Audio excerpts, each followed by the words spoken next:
The suburbs along Island looked perfect in early July. White fences of neighboring houses, neat lawns with bright flowers, children's laughter echoing down narrow streets, and the calm flow of cars. All of it created a sense of safety. It seemed impossible to hide anything here. Morgan had lived in the area for 4 years. She was 32 and married to Aaron, a banker with a serious career. He spent 12 hours a day in the office and often worked on weekends. Morgan had grown accustomed to solitude, to empty dinners and quiet evenings with a book. But sometimes the silence became almost a physical pain. Everything changed the day a new family moved in across the street. Ryan, a young architect and divorced man with a quiet voice and attentive eyes, had moved into the house opposite. There was none of the neighbors' noise or the office workers' fussiness in him. His calm seemed to invite trust on its own. Their first meeting was accidental.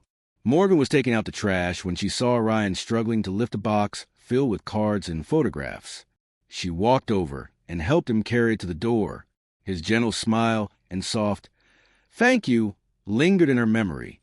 After that chance encounter, their paths began to cross more often, at the store, during morning jogs, near the mailboxes. At first, light smiles, then short conversations about the weather, the neighborhood, and books. Morgan was surprised by herself. She began to look forward to these encounters, sometimes anticipating them even before they happened. One evening, as the sun was setting and the streets were bathed in a soft golden light, Ryan approached her while she was walking her dog. "Hi, Morgan," he said, his voice sounding as if he had known her his entire life. "You always have such beautiful flowers in your garden." She smiled, feeling warmth and a slight thrill. "Thank you. I love when the garden looks alive." And so began a quiet friendship, gradually becoming something more. Each day brought new opportunities for conversation, and each conversation revealed new shades of emotion Morgan hadn't felt in a long time.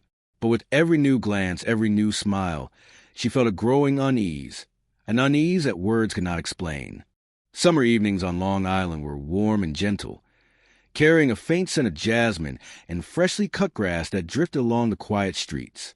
Morgan often went for a walk after work to clear her mind, to listen to the rustling of leaves underfoot, and to feel part of a world that seemed so alive when Aaron was away from home. Ryan loved these evenings, too. They often ran into each other near the mailboxes or by the neighbors' fences, where they could casually stop and chat. At first, their conversations were simple: the weather, gardening, the latest neighborhood news. But gradually, their talks grew longer, deeper, and more personal. "You read a lot, don't you?" Ryan asked one day as they walked down a street bathed in soft evening light. "Yes, I love books," Morgan replied. "Sometimes it feels like they understand me more than anyone else." He nodded, thoughtfully choosing his words. "I feel the same way, especially with art history. When you work with things that have survived centuries, you begin to understand how closely time, memory, and emotion are connected." Morgan listened to him, and her heart started to beat faster, though she tried not to show it. There were moments when she caught herself thinking about him during the day. His voice, his gentle smile, the way he held the box of paintings. "Sometimes it feels like I'm living completely alone," she admitted one day as they walked along a lamplit path. Ryan looked at her, serious and attentive. "You shouldn't feel that way," he said softly, with an unmistakable sense of care. Those words stuck in her memory. She couldn't explain why, but in that moment, it felt easier to breathe, as if someone had lifted a heavy weight from her shoulders. The evening continued, and they walked side by side, discussing books, movies, and random events in the neighborhood. Occasionally, Ryan would pause to look at her, and Morgan felt an invisible attraction forming between them, one that could not be ignored. Each meeting became a small island of light in her daily life, which was sinking deeper into solitude. And with every conversation, Morgan realized more and more that simply talking to him had become a necessity, something that gave her a sense of life she had long been missing. And although she tried not to think about where this might lead, deep down she already felt that these evenings would change everything. With the arrival of September, the air grew cooler and the evenings shorter. The leaves on Long Island streets began to change color. The green shades gave way to yellow, orange, and crimson. Morgan found herself thinking about Ryan more and more, even while cooking dinner or reading a book.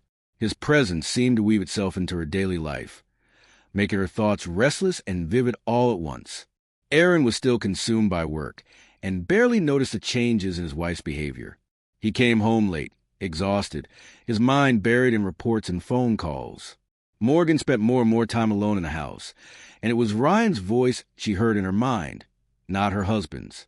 One evening, rain tapped against the roof as Morgan found herself at Ryan's house. They sat side by side on the couch, wrapped in blankets, sipping hot tea. At first, their conversation was innocent, discussing books they had recently read, sharing thought about films. But gradually, silence filled the space between words. Morgan lifted her eyes and met Ryan's gaze, deep, thoughtful, full of something she both feared and sought. "Morgan," he said softly, "I'm glad we met." Morgan's heart raced. She knew this moment would change everything. Suddenly, Ryan leaned closer, and their lips met in a brief yet intense kiss. It was something more than mere attraction. It was a promise, quiet and forbidden, impossible to ignore. After the kiss, Morgan felt both excitement and guilt. She knew the path was dangerous, but she could no longer resist the spark that had ignited between them. The evening ended, and she returned home to Aaron, trying to conceal the storm within. She lay beside her husband, listening to his steady breathing. Yet Ryan's voice echoed in her mind, and her heart found no peace. From that moment, Morgan realized there was no turning back. Every new encounter with Ryan would be a test, and a temptation that would grow stronger with each passing day. Autumn moved forward, and the cool evenings forced Morgan to find new ways to shelter herself from loneliness. Every time she went to see Ryan, her heart raced, and her mind tried to convince her that it was just friendship. But deep down she knew this was far from innocent. Their meetings became a secret Morgan shared with no one. She smiled at neighbors, chatted with colleagues and Aaron, but her thoughts were increasingly occupied by Ryan. He had become her quiet refuge, the person next to whom she felt alive, not just a wife waiting for her husband to come home from work. At Ryan's house, everything seemed special. The soft glow of the lamps, the scent of fresh coffee and old books, quiet music playing in the background. Each time she tried not to stay long, yet minutes turned into hours.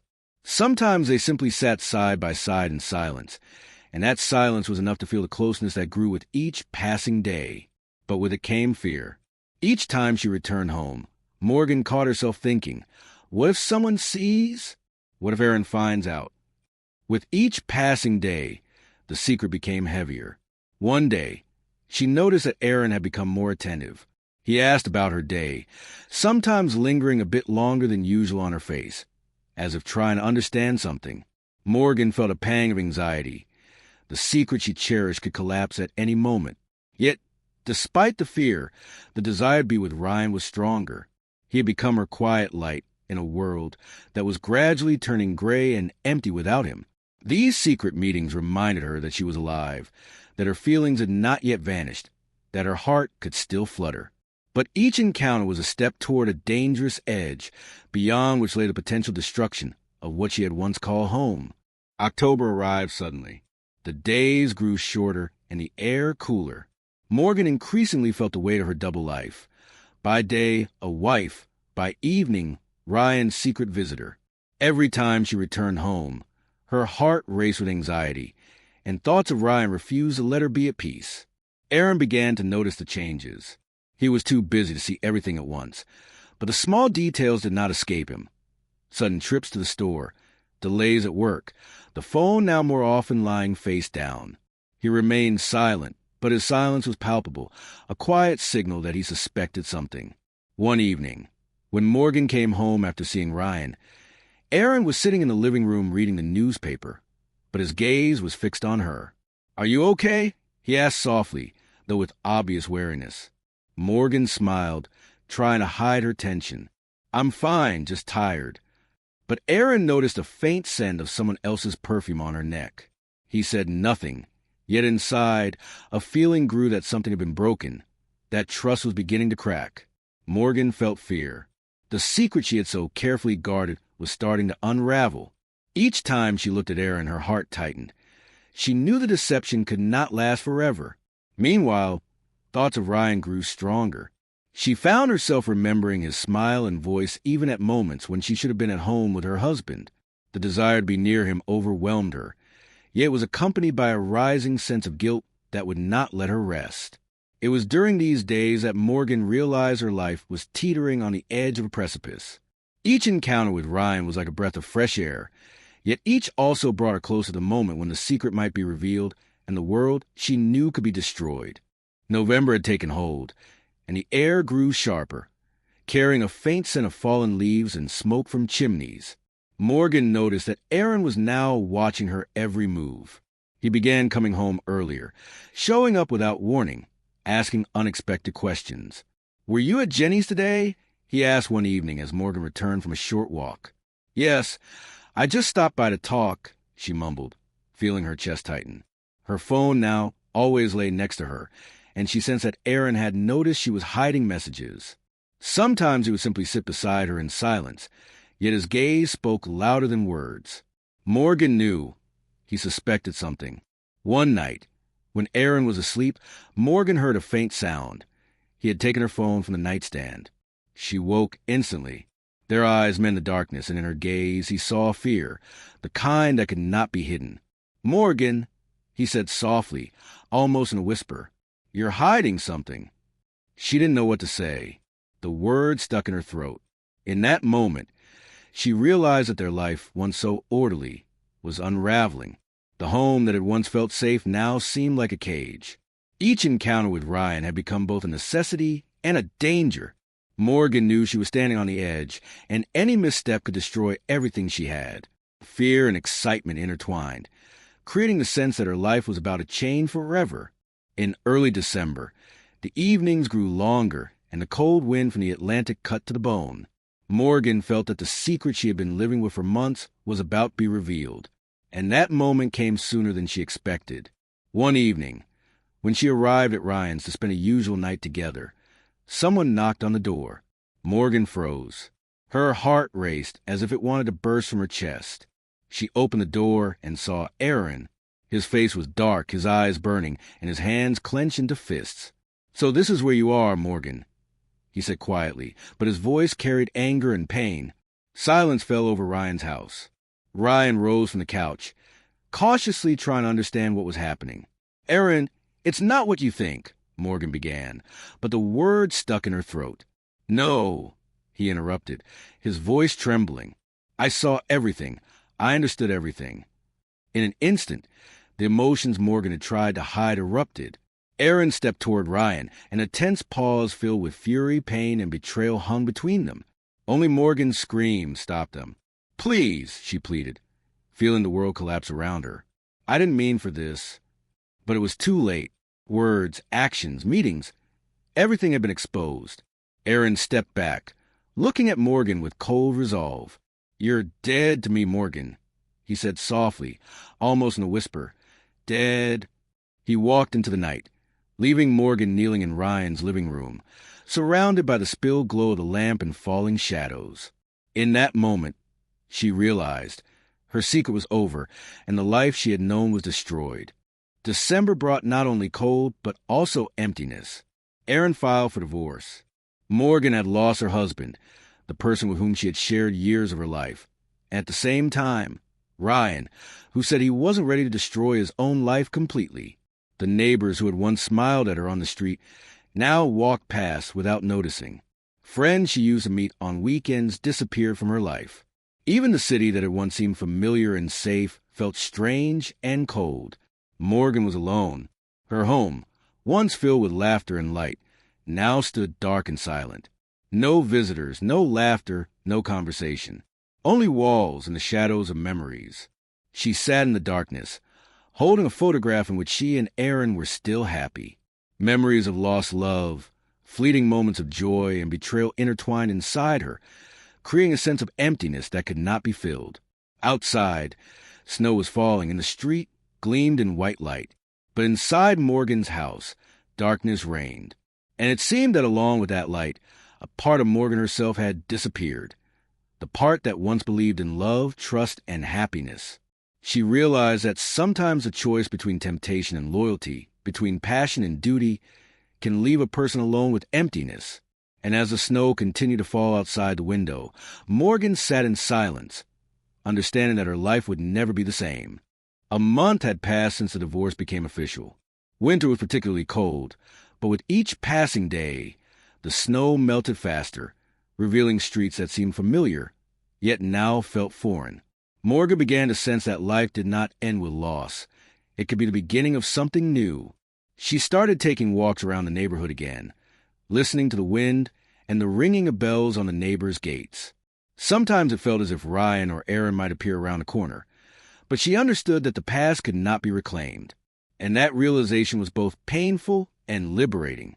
Morgan began reading the books she had once set aside and re-enrolled in painting classes she had dreamed of taking back in college. She realized that solitude was not always a prison. Sometimes it was an opportunity to hear oneself, to understand one's desires and fears. Sometimes, sitting by the window with a cup of hot coffee, she watched the street, children playing, neighbors tending their gardens. In these simple, everyday moments, Morgan felt a newfound strength. She understood the most important thing. No one can take away a person's inner light unless they willingly give it up. The past was a part of her, but it did not define her future. And as the first spring snow fell outside, Morgan smiled for the first time in a long while, quietly, confidently, without fear or regret. Life went on, and now she was ready to move forward, step by step, toward her own light.